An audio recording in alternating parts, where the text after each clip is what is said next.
Kari Motor Speedway. It's a racetrack that Arun and I have some really sweet memories of. Last time when we were here in 2019, Team MotoGP walked away with the second place trophy in an endurance race. It's 2021 and things have changed, right? Yes, and how? Royal Enfield has gone racing, or should I say, have made a comeback to racing. Yes, and with this absolutely gorgeous motorcycle. Yes, PD, according to me, this is the prettiest motorcycle race bike we have seen on Indian roads for sure.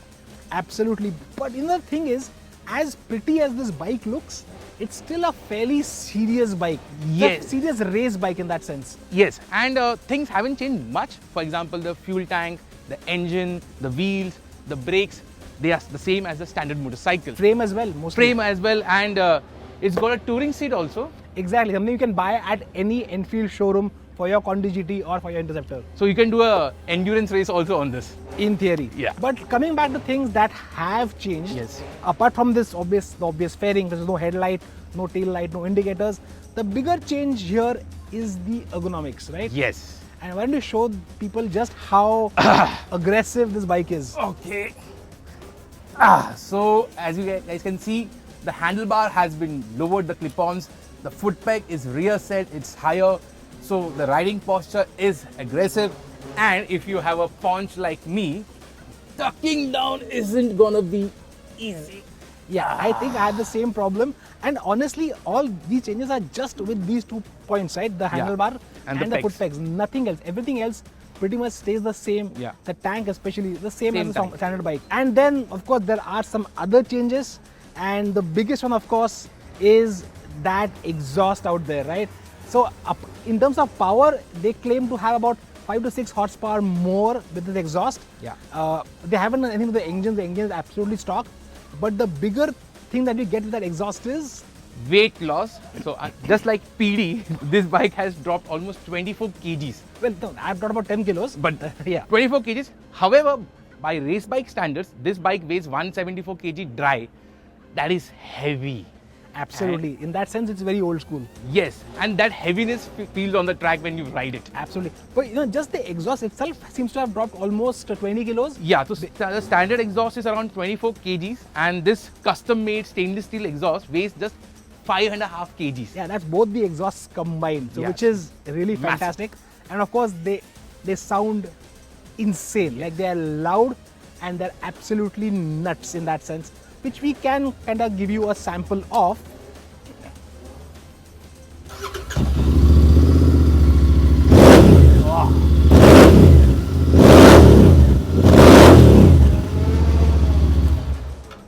So yeah, as you can hear that, it sounds like a pakka race bike.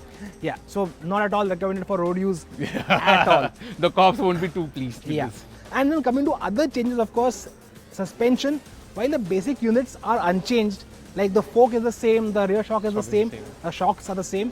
But the big difference here, of course, are these fork tops, right? They are adjustable for preload. Yeah. And the rear suspension, again, the spring are stiffer, they are more linear.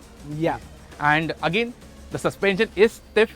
This is not a road spec bike, this is a proper track spec bike. Yeah, because even on the front, what they've done is they've changed the grade of the oil in the fork, which means that the damping is a lot stiffer compared to the standard bike. Yes. So yeah, as Arun said, not meant for road use at all. Yeah. But on the track, it's actually quite good. And what we did love about this bike on the track were these tires. These are JK Custom made JK soft custom, compound yeah. JK tires. So if you guys know what What we are- tires we're talking about really, drop those thoughts in the comments below. Yeah. But yeah, these tires are fantastic. They're actually very soft compound, they're very well rounded.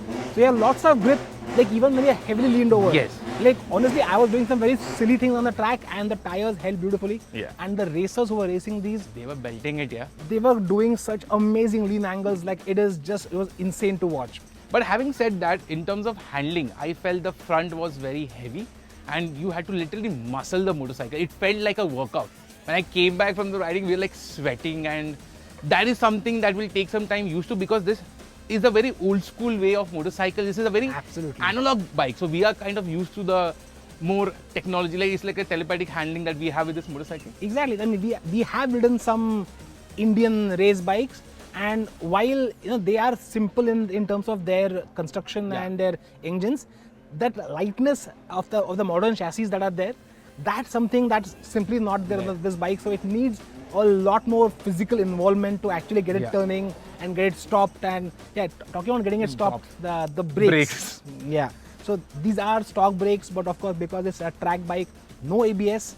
But I didn't enjoy the brake feel all that much. The bite wasn't there. The feel, like I was doing more of an engine braking than actual braking. Yeah, I mean, especially when you're trying to slow down such a heavy machine and with the heavy riders like us, it just took a lot of effort to get the bike slowed down. And to be honest, the standard road bike, actually the brakes feel actually good. Better. Here somehow, I don't know, a little bit missing on that front. So basically, if you want to ride it fast, there are two ways of riding it fast. First, either you should have skill, or the second one, you should have big balls. Absolutely. And the racers who were riding these had some serious, serious balls, because honestly, I mean, even though this might look like a bike that you can build yourself, the racers who came for this championship are not novices by any means. They are all champions. They are like exactly. professionals. They have been winning champions, multiple championship winning riders. Exactly. And you need that kind of skill to ride this motorcycle. Yeah. Although that said, Enfield has something in the pipeline for novice riders going forward. So what they are planning is a riders academy, and this is open for all. It's not only for Royal Enfield owners. It's open for all. Anyone can sign up. There will be a riders academy where you'll get to ride the Continental GT-R650.